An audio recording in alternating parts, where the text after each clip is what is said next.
Ahir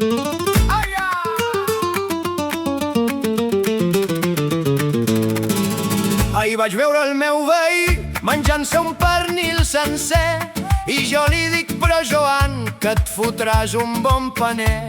I ell em mira, es neteja els llavis i em diu amb veu ben clara: Déu-n'hi-do, Déu-n'hi-do, què vols que et digui, neno? Déu-n'hi-do, si és molt, si és poc, si és gran o petit, tu posa-hi un Déu-n'hi-do i ja està dit.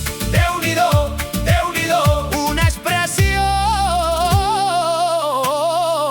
que ho arregla tot. La sogra em diu que vindrà a passar-hi tot l'estiu. Seran 3 mesos ben llarguets. Jo penso: Mare de Déu, però no puc dir-li res. Així que faig cara d'alegria. Déu-n'hi-do, Déu-n'hi-do, 3 mesos amb la sogra. Déu-n'hi-do, si és molt, si és poc, si és gran o petit, tu posa-hi un Déu-n'hi-do i ja està dit. Déu-n'hi-do, Déu-n'hi-do, una expressió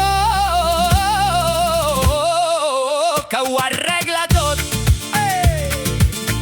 Perquè quan no saps què dir,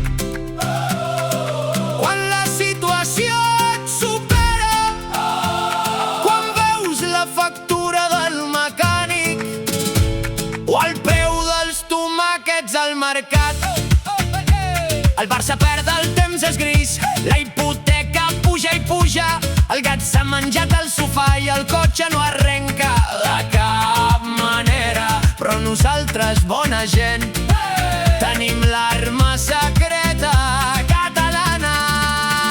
Déu-n'hi-do, Déu-n'hi-do, la vida és dura, amic. Déu-n'hi-do, si és molt, si és poc, si és gran o petit, tu posa-hi un Déu.